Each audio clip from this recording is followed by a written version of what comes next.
Hi, Open Noters! Welcome to the Fort Collins Symphony's Open Notes podcast, where we enrich lives through classical music. I'm Norman Manzalis, the Marketing and Community Engagement Director, and with me is my co-host, Alyssa. Hi, I'm Alyssa Rago, the Education and Patron Development Director. In this podcast, we'll look behind the scenes of the professional music world and explore why music is for everyone.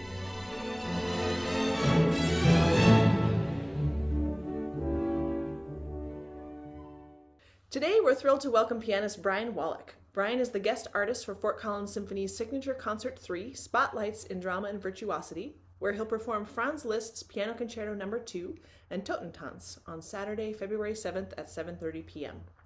Bryan has performed all over the world, from venues across Europe, Africa, and the United States. He's the gold medalist of the 1997 Vladimir Horowitz International Piano Competition and currently serves as Associate Professor of Piano at Colorado State University. Bryan, welcome. Thank you for having me. Great to be here this morning. You've had such a remarkable international career with solo performances, chamber collaborations, and teaching. How did your journey with the piano first begin? Well, it began in my bedroom. I had the piano in my bedroom, if that's how early you want to go. I walked past this thing every day as a little kid, and I would just go and mess around on it. And one year around Christmas time, I was hearing the same sort of Christmas carols year after year on the TV, and I started picking out some tunes, and my parents thought, well, what are you doing here? I did the Suzuki method, which is sort of specializes in young kids that you play by ear. So I did that for quite a while, and from when I was 4, and that's what initially got me into it. And took it pretty seriously. My parents were both musicians, so they were able to help me. And in Suzuki, anyway, like your parents sit with you torturously every day for your lesson. They take notes at your lesson. It's a very parental involved sort of thing, which is great because then you can't get away with too much. And since they were musicians, they were able to guide me as well. And then I got more serious when I was about 12 or 13, and I switched to some professors at the University of Cincinnati. I played on a master class with them, and they said they would take me. And then they're the ones who basically prepped me. I decided I want to be a musician, and they said, well, if you want to go to Juilliard or to Curtis or one of these places, this is what you need to do now for the next 5 years. And I did it. So I started waking up before school to practice, and practiced after school, and practiced 4, 5, 6 hours a day. I was able to get into Juilliard and did my undergrad and master's there, then went to London. And so that's a real quick version of how I got started. So it sounds like you've studied with some incredible teachers. What were some of the most memorable lessons or influences that shaped you as an artist from that time? I have had some fantastic teachers. I think the ability to play for different teachers is really important. My teachers in high school taught in a different way than, say, my teacher, Jerry Lowenthal at Juilliard. At Juilliard, and they've sort of changed this now a little bit.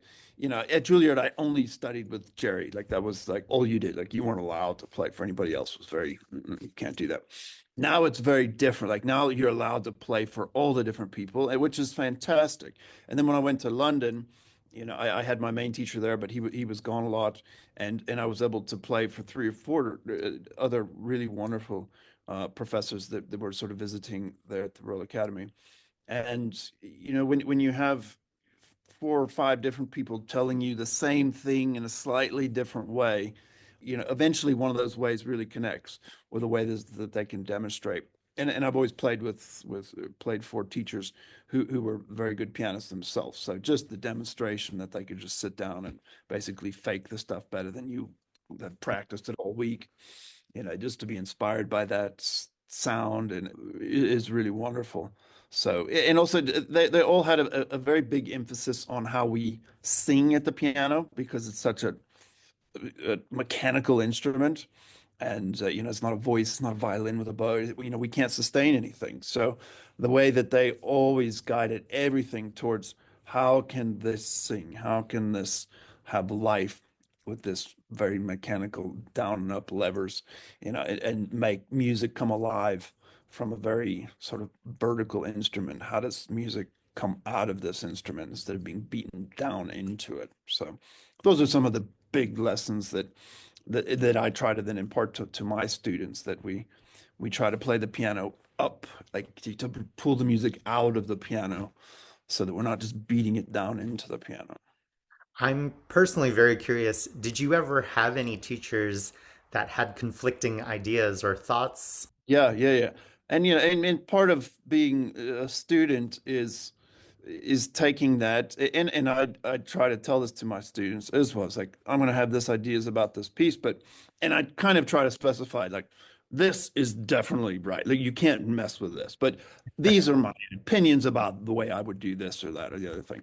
And I didn't always get that delineation from my teachers, but when you play for them, you just have to kind of filter it. And sometimes it took years for me to understand why somebody was suggesting or saying something that they were. And but I guess that's just part of what you have to do. You go play for one person here, and then they tell you the complete opposite of what somebody else said.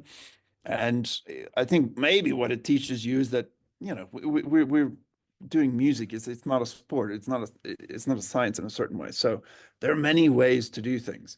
And so if you can be convincing about it, or I also had teachers that would say, if you're going to break the rules, but you can do it really convincingly, well, maybe that's actually the most interesting way of looking at instruction. And in a certain way, like the way the composers wrote, almost what made every one of those interesting composers so famous was how they broke the rules of composition, but did it so convincingly and so interestingly that it became like the new rule. And then, the next generation of composers broke those rules. There's this kind of iconoclastic way of breaking through the traditions, and you have to have some of that, but understanding why those things are in place and then learning how to break the rules creatively is, I think, what makes usually art the most interesting. You're also known for your chamber collaborations with artists like Zul Bailey, Rachel Lee Priday, and others. Can you describe how your approach to chamber music and solo repertoire differ? What are some things that are easier or harder between the two? Yes, I mean, that's a good question, and it's a question that is really in many ways changed over the last 50 years, because a long time ago, pianists were sort of relegated to the accompanists, which is like a bad word now in piano world. That now we're collaborative artists. And in many times we play a lot more than the soloist in most music. So it's unfair that we were sort of relegated to this accompanist level, and we're not allowed to play above mezzo forte and have to shut up all the time. And but good musicians, I don't think there's actually any difference in the way that you should approach a concerto and a solo piece and a chamber piece. Musically, you've got to decide what is the most important, what has to shine. So you just need to balance certain things. If I'm playing with Zul and I'm playing mid-range stuff, I have to be careful that I'm not playing too loud, to cover up his register. When you're playing with violins, it's not as much of a problem because they're usually screeching higher above you, so it's not as of an issue. But cello, you have to be a little bit more careful. But somebody like him, he's got this massive cello that vibrates the whole stage, so I don't have to think about it too much with him. Anyway, but you just being aware of where the music's going, what's in it, and what you want to bring out. And often I record myself in those rehearsals, depending on the hall, depending on the piano, depending on everything. Every time I throw it out there, just to really listen, to make sure, because what we hear on stage is not often what's happening in the hall. A lot of times when I listen back to that, it's not what I need to play less that I'm covering. It's what outside of what he's doing I actually need to play more or to bring out. So, this idea that we have to be quiet in a company, we can't overplay them, but it's making the fullest version of everything that's happening in the music often takes bringing things up in my case rather than toning things down. And chamber music in general is also, it's just a great experience to think of a work with somebody else too, because they can teach you things about it, or you learn, you can react from their energy. When I play solo, I mean, I play a lot of chambers, so I get in the rut of playing chamber, and you got all this energy on stage, and then I get out and play a solo recital. I was like, oh, it's just me. And you got to create everything, which gives you certain powers and freedoms, but it's nice to work from other people's energy. So there's pluses and minuses to all situations.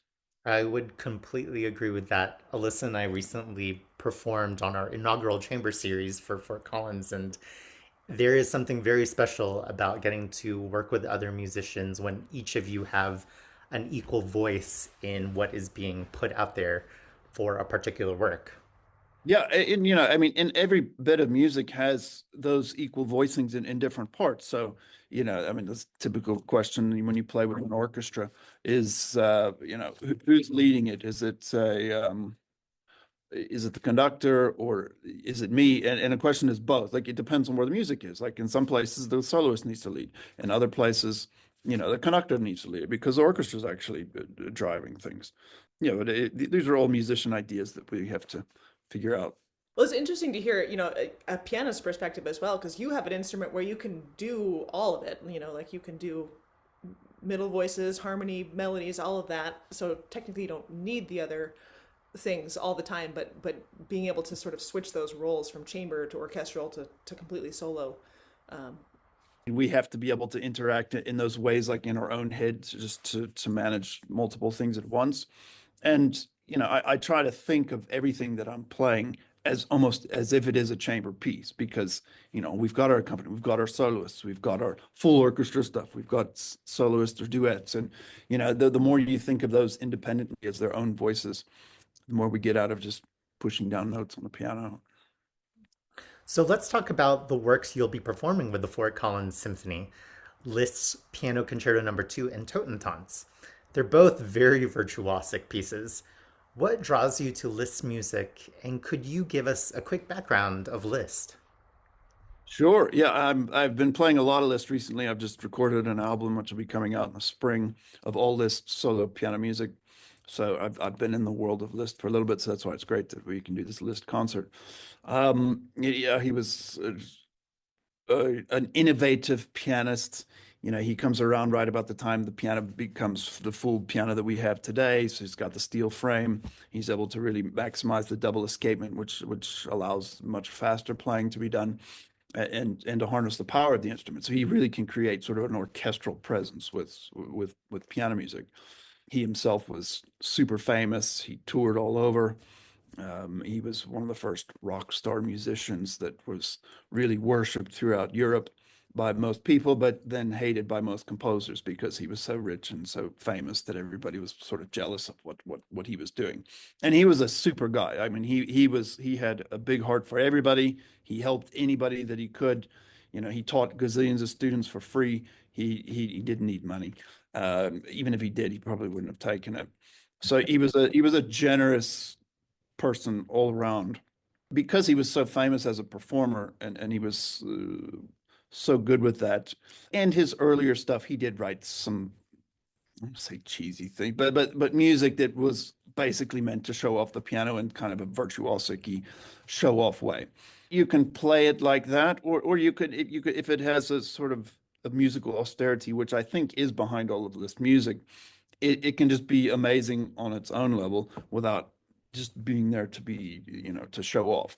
And there is almost always a decent substance of a higher level of music behind almost any of his even virtuosic stuff, that if you find the spirit of that, you really aim for that. And then the virtuosity is just sort of icing on the cake that makes it really shimmer and shine and sparkle. But if it doesn't have the substance behind it, then it can sound pretty hollow. So, moving into these two concertos, they're somewhat contrasting in a certain way. The second concerto is a slightly different work. His first concerto is very sort of straightforward, very big musical sections that are very isolated and slow music fast. It's a one movement work, but it's very specifically four movements. The second concerto is more of a compositional experiment. He has one major theme that keeps coming back, and one of his big compositional techniques that he develops into his later career is this thematic transformation, where he takes a theme and he really just puts it all over the map, and it expresses it in so many different ways you won't even recognize that it's the same thing. But this was kind of the unifying factor that he uses in a lot of his music. The second concerto is a great example of this. In a certain way, more lyrical and less in-your-face virtuosity than either the first concerto or a lot of his other more virtuosity show-off etudes and things like this. This work, I think, is almost a better contrast to put with the Totentanz, because that is a little bit more back into the let me show you what the piano can do, and he writes very effectively with lots of powerful explosions in this kind of work. How do you balance that level of virtuosity with the musical expression? I think we always have to find like the deepest musical expression first, and I think that's what Liszt really wanted. If you find that core musical expression, then you put the virtuosity on top of that. A lot of students go the reverse. They're like, and as a kid, I did it too. I was like, oh, this sounds great. I just want to play really fast and show off and show what I can do. When you play that way, it doesn't really sound that great. If you let the music guide all of this virtuosic expression, it's just even better. It's more powerful. And it can also help guide. I mean, when you're playing all this very complicated stuff, if you're just worried about trying to play the complicated things correctly, it usually doesn't work. It just goes off the rails and it's not very interesting. But when the musical ideas are behind that, and if you put in your hours and you can control all of these things that he put into the music, they kind of play themselves. I just think about the musical expression that I want to do, and hopefully I've built in my fingers to do the virtuosic stuff the way that it needs to be done. Well, returning back to Totentanz, which translates to the dance of death, can you explain how death plays a central role throughout that particular piece? And is there any connection to Liszt's second piano concerto, since you're performing both of those pieces on this program? This idea of death is a major part of Liszt's kind of persona. He always has this kind of fascination with the super religious, and he eventually takes religious orders later in his life, and then like death, sort of carnality and everything else that comes with life. And his music often tries to embody both of these sentiments. Totentanz is a good example of both. It has this very death, deep, dark, fires of hell burning through parts of it.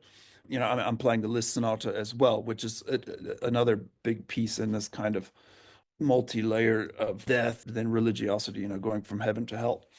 And Totentanz has that too. It has its heavenly bit. Liszt just has extreme expressions through everything. So he's often able to balance this dark, dance of Dies Irae, which is, of course, that old plain chant theme, which is just that was meant for it was a death theme or funeral theme. And so he has this little morbid fascination with death, but then he balances it with a lot of heavenly things. So as two pieces, I don't know if they're directly related, but I feel like they contrast each other to show those two sides of Liszt. A previous guest on our podcast, Alex Lamont, talked to us a bit about being synesthetic, and it turns out that you are also synesthetic.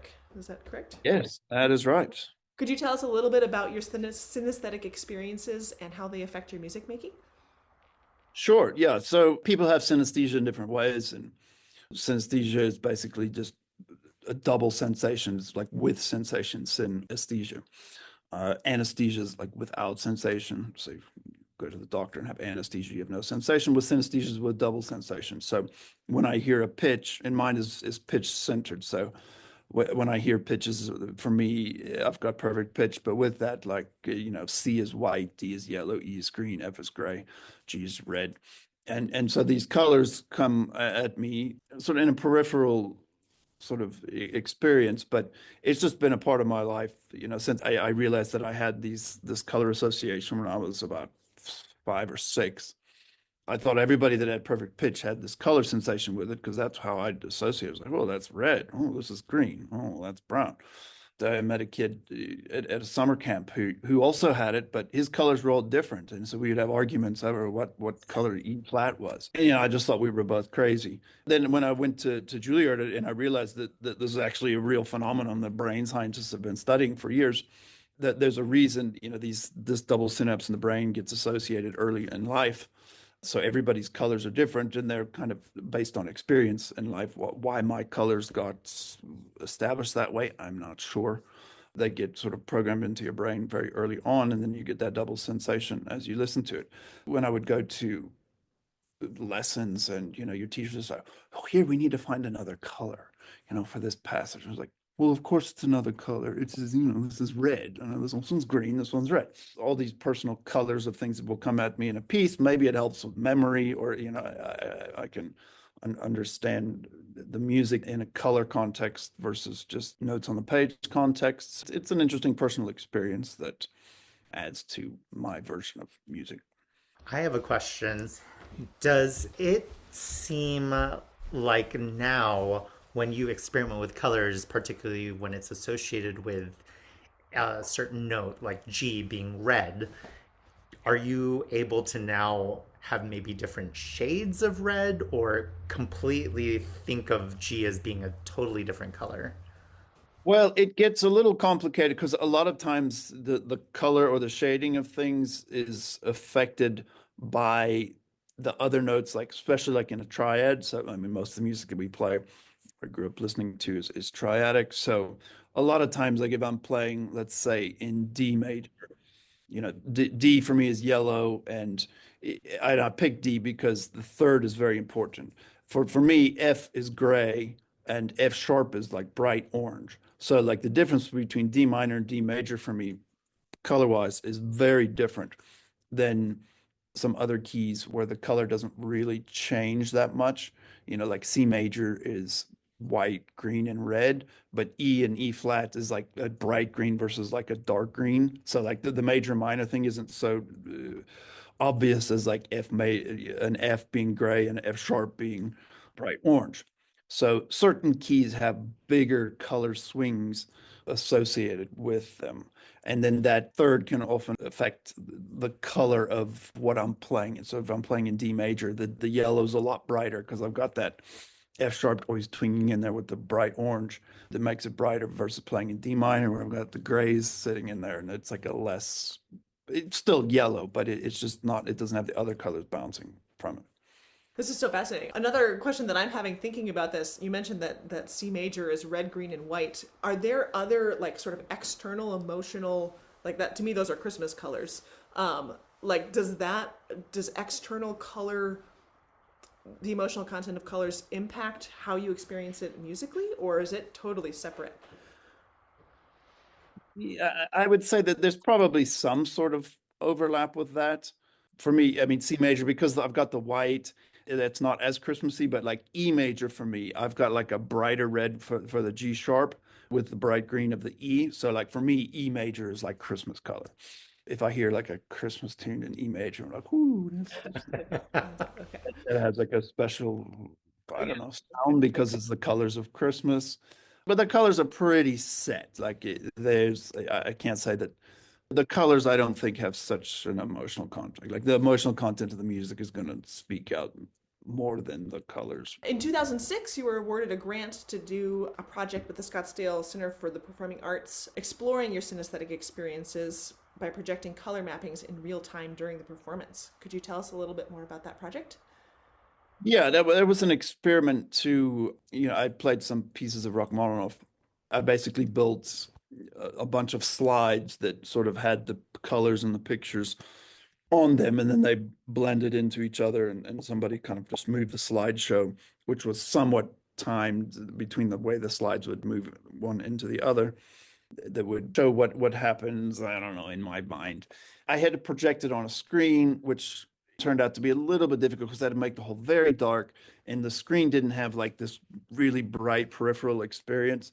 So one day, like if I really have time and money to do something, it would be really nice if there was like a whole setup of real lighting that would actually listen to the sound. And I'm sure you could do it now with technology very easily and project real lights, not just a screen projection. It would maybe give a better idea of what the synesthesia reality is sort of in my mind. It was an interesting project to actually try to realize this and build the colors and really be specific about what I was hearing in this kind of music. So yeah, it was very interesting to put together. Well, let's switch gears to your teaching. Outside of your performing, you teach at Colorado State University and work with young pianists through the International Keyboard Odysseyad. and Rocky Ridge festivals. What do you find most rewarding about teaching the next generation of musicians? Few things. For one, in a selfish way, teaching is great for us as musicians because to put into words everything that we're trying to do at our instruments is very therapeutic, it helps us realize what we do in a more concrete way when you have to explain it or demonstrate it and show it. I get my own personal reward out of trying to explain what's going on in my mind and what I'm trying to do with the instrument. And then, almost making sort of a science project because everybody's different. Everybody reacts to things you say, things that you do differently, and trying to unlock each person's ability depending on whatever's happening in music. What can I say? What can I show? How can I teach them to practice so that they can fully realize what they could potentially do? I wrote my doctoral paper on sort of practice methods, on ways concert pianists practice. For years, it's very sort of hush hush what we do so we can get up on stage and do these things. I think there's less of a mystique of this now. And so people are talking about how we practice, what we do. How do you practice in a way that you can get on stage and play all this very complicated virtuosic stuff? There's lots of information out there. Like if I could have read the paper that I wrote when I was younger and just had different ways to practice, different ways to approach playing the instrument, that I could have found my own version of things faster. You're kind of at the mercy of whatever worked for your teacher, and that may not work for you. So I try to have 3 or 4 different ways that I can explain ways for students to practice or think about music and see which one works the best with them.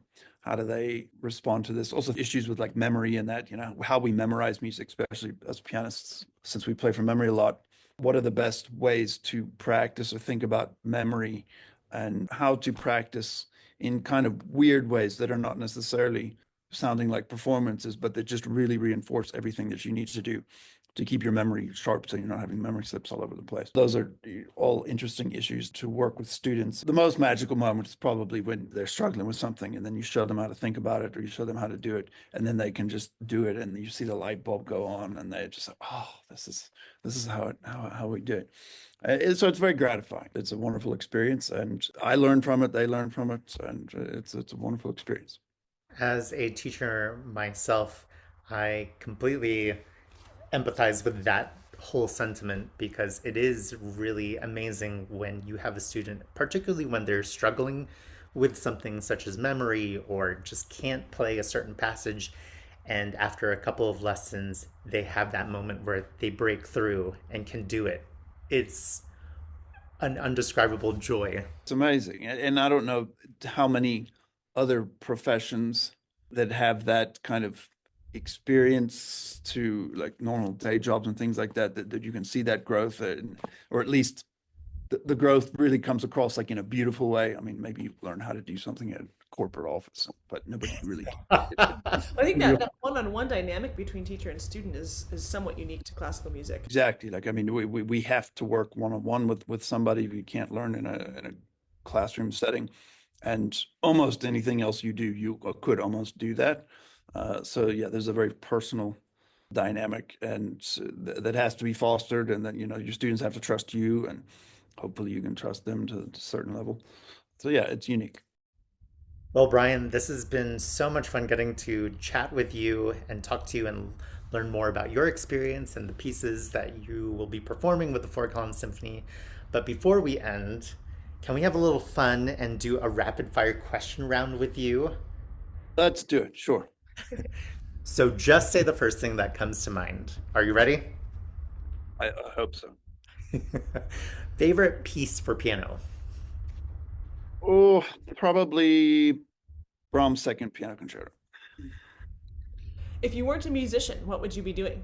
I'd either be a philosopher or an investment banker. Those are same different. So different. Okay, personal favorite question of mine because I love food so much. What is the best snack during a rehearsal break? Banana. Good one. Natural beta blockers. Favorite pianist joke? Oh, so many. Maybe, well, you could do the financial. What's the difference between a pianist and a large pizza? What's the I answer? I have not heard this one. No. Oh, okay. Yeah. Well, a large pizza can at least feed a family of four. I see where the investment bankers come Not in. many of us get very rich playing the piano. Yeah. There's a few of us, but not a whole lot of us. Well, Bryan, thank you so much for joining us today. We can't wait to hear you perform Liszt's Piano Concerto No. 2 and Totentanz. Looking forward to it. Thank you for having me. We hope to see all of you at our signature concert number 3, Spotlights in Drama and Virtuosity, on Saturday, February 7th at 7:30 p.m. We'll see you at the Symphony. Thanks for tuning in to the Open Notes podcast. We appreciate your support for the arts. We'd love to know what you want to know, so send your questions and suggestions to podcast@fcsymphony.org. For more information on the Fort Collins Symphony, visit our website at fcsymphony.org. We can't wait to hear from you. Until next time. Bye.